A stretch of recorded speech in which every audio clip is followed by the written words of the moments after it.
Hi, everyone, and welcome back to our series featuring the 2025 Women in Robotics You Need to Know About. I am Gauri, and today I'm thrilled to be joined by Alona Pammer, the co founder and CTO of Devanthro, where they are building Robodies, humanoid robots combining AI and teleoperation. She is reimagining how we care for one another through technology. Alona, thank you so much for being here. So let's just dive into your journey. My pleasure. So, you have a deep academic background in cognition and robotics. And so during your studies, did you always know you wanted to pursue entrepreneurship, or was there a specific moment that happened where you realized, okay, my this project is not really meant for lab but for the real world? It was a process, so it was a path. And during my studies, I did not think about founding something, and I think I was not so passionate about entrepreneurship. But then what laid the foundation for this drive is the environment. So I moved to Munich, and here the ecosystem around the Technical University of Munich is quite strong. So already I was surrounded by people who were doing companies, founding companies, and this was already baseline found as a cool thing. And then I have spent significant amount of time in academia or also building cool robot demos with my student team. And I think at some point I realized there is more, and I want to bring this to masses and to make the technology scale. This is the fastest way to go through the company. So this was a kind of a development where in the beginning it was curiosity and I was passionate about humanoid robots, but then as the technology matured, I also saw that this is possible to commercialize it. And yeah, this was the turning point where I approached back then my boss and said, well, I want to be a co-founder. So I convinced him to get me on board Uh, after the company was founded already. Oh, got it, got it. That's a very interesting story. And like when you say like okay, you've been for the commercialization path for this, did you always know that you have to do it for the elderly care, or like what was the motivation for targeting this specific area where when it comes to humanoid robots? Yeah, so at some point there was a decision to start commercialization, and it was not clear it's going to be elderly care. So we Mm-hmm. analyzed multiple verticals where what use cases make sense, what don't make sense. And the care came out as the winner across multiple categories. First of all, this was an area where, given the current state of technology, we can already bring value. So, with the teleoperation, telepresence, and having the human behind the robot, like the need of it, is going to be valued by the person on the other side. So this is why we chose care, and also that there's a problem which is very massive. So in Yeah. Germany or in Europe, we are facing like a lack of 4 million caregivers in the next 10 years. So this is a real problem existing today, and the value we can bring with the technology to solve this problem is massive. And that Right. also drives the size of the market because many people have this problem, which means that many people are willing to pay for solving that. Correct, correct. Yeah, that is a very valid point, and actually that gives me leverage to go into the next set of questions. When it comes to the industry as a whole, when it comes to elderly care and healthcare industry, um, so like you are basically introducing a very futuristic concept to the industry, and as far as my understanding goes, they are still kind of very traditional and human driven. So, like, what kind of have been some of your biggest challenges in selling this vision to the healthcare providers or to this industry as a whole? I think first part is that for us, having a human behind is a feature, is not a bug, right? Like we are Mhm. not collecting data with the humans, not Right. showing who is there, and then throwing out the human because we don't need it. It's a tool also for communication. And when caregivers or people from the healthcare industry understand these concepts, they're like, oh yeah, this makes a lot of sense. We want it. So the moment we communicate the concept, they are very open to it. And this is driven by the big problem. So they are having challenges finding caregivers, and there is all of the caregivers, like 60% of the caregivers today are burnt out. So they are looking for what solutions are out there that can help to relieve the strain. So they are very, very open.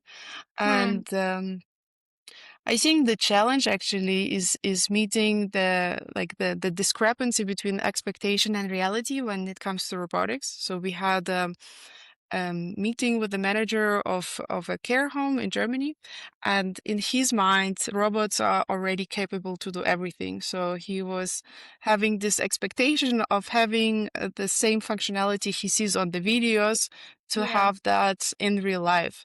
And he was like, yeah, I'm gonna buy a mobile platform, and this mobile platform is going to carry packages from upstairs to my basement, and Okay. they are going to sort the packages into the right places. And this is sort of a very easy thing that he was Yeah. expecting robotics to be capable of. So, Yeah. and then when it comes to the humanoids, we're seeing really cool demos and flashy videos. So Right. general population and people who are not familiar with the topic, they translate that, okay, it's here already. So then we Hmm. have to come in and educate.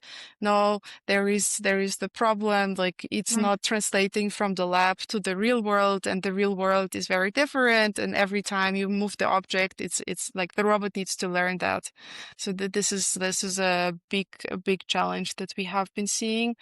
And people usually don't understand the need for diversity of data. So to be able to train the robot to do things autonomously, we need to collect various hundreds of demonstrations in different Right. environments, and they just don't understand it. They like, okay, but you show the robot twice, and then the robot can do this thing autonomously Hmm. directly. So lots of education, but that's also interesting, and it works, right? Like when you explain. And I think the other challenge for us in the care was we are directly put into the care home. So everybody's like, Hmm. okay, you're a care robot, then you should go to a care home. Because, of course, the robot is then shared between multiple people, and it's kind of makes sense from the economic view on the first guess, but that's a wrong way to look at it, because I can give you a list of 50 reasons why we should not go to the care home, because it's a really, really challenging use case to solve with the robot, and the Yeah. value you bring there is much lower. Right. Right. That makes sense. So, since you are operating in such a high stakes environment in care home where you need to like directly deal with the people, and um like you need to be extra careful and empathetic when you're working in those environments. Like, how do you kind of bring that culture of iterate fast and break things, like not bring that culture. Okay, let me put it this way: how do you ensure that that kind of culture is not there, and like there is a more empathetic approach towards developing these robots within the company? Yeah, I think it's driven by the leadership and the management of the company, and then the structure below. They see the employees, they are inspired, and yeah, inspired to have the same attitude towards empathy. And I think empathy is maybe reducing it a little bit, but it's like the culture, how to run the pilots, how to interact Yeah. with other people. And you're right, we're working with the super vulnerable population, right? So you Yeah. have to have the understanding, okay, this is for this lady right now, she doesn't need more interaction, maybe we have to cut it short because we wanted to test something else. And Yeah.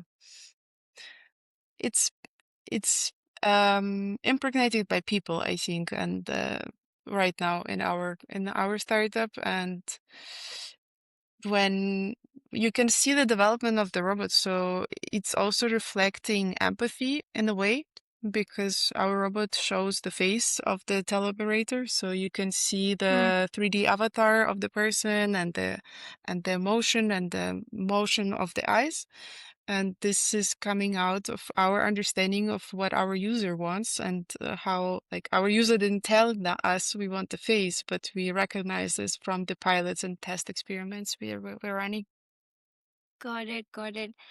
And when it comes to the user side, which are these who are these elderly people, what has their experience been when interacting with the Robodies? Like, what is something they have liked the most, and what is something they still feel needs to improve?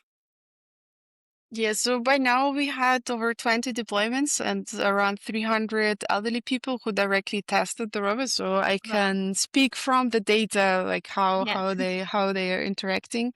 And last week we just came back from the pilot where our Robody was taking care of the person with dementia.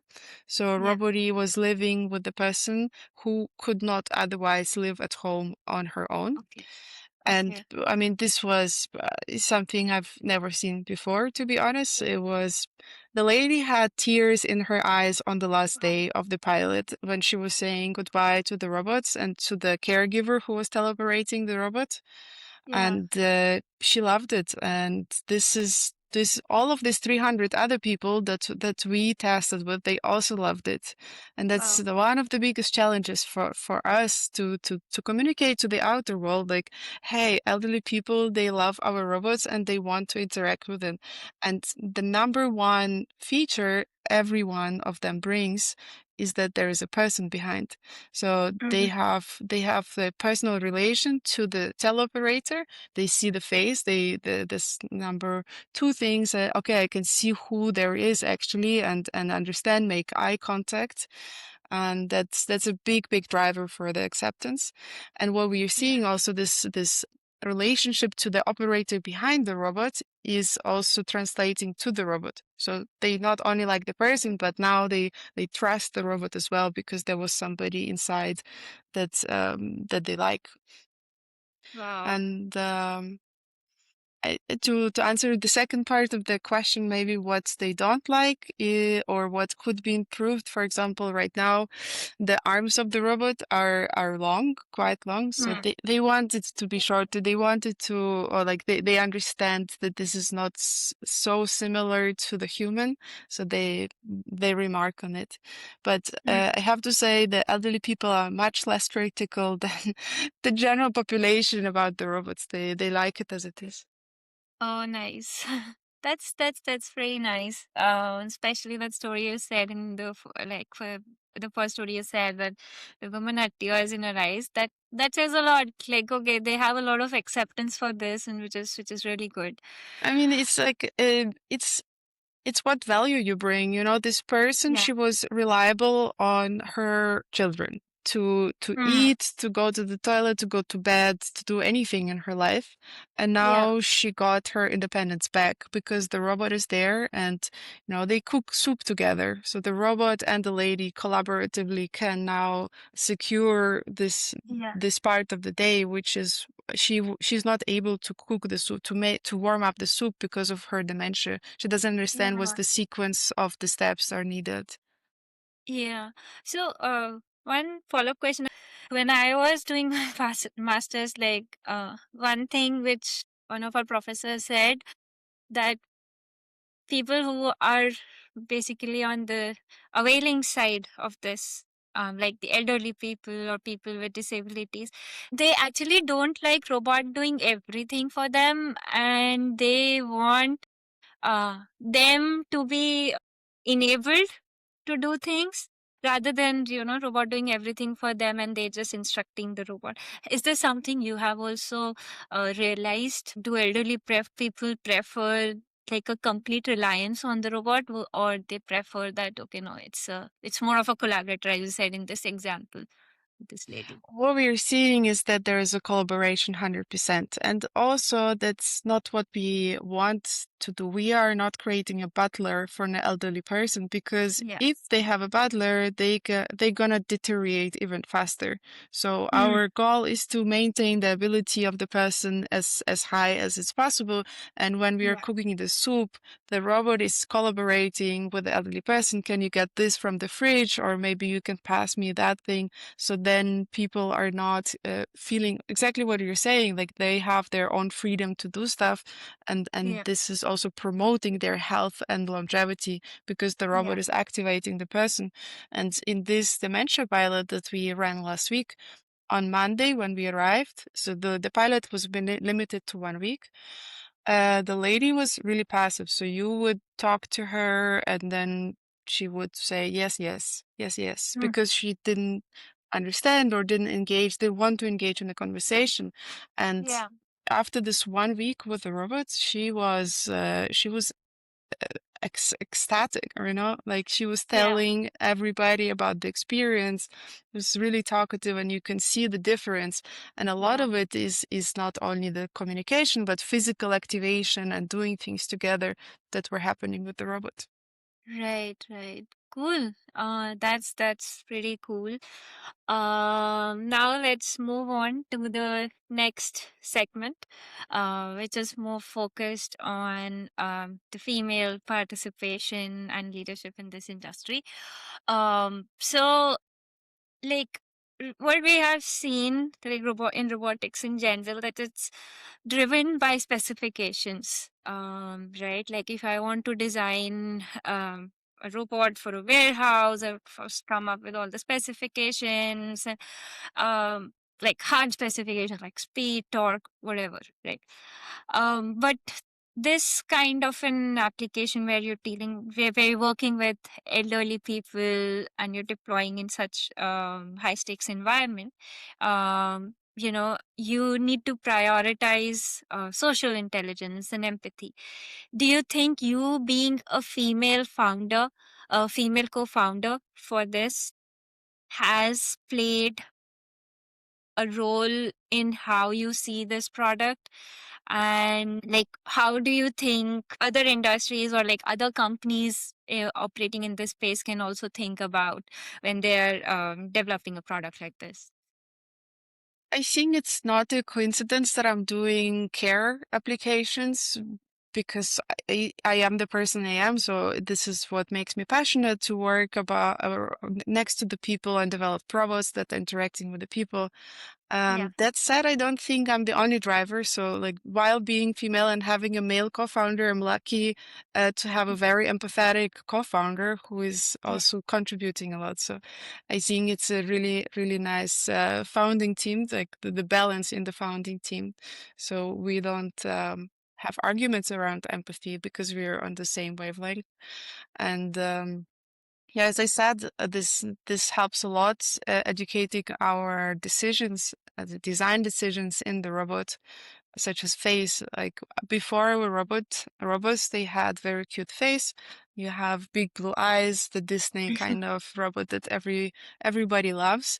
And then we went to test with elderly people. The first batch was in back in 2022.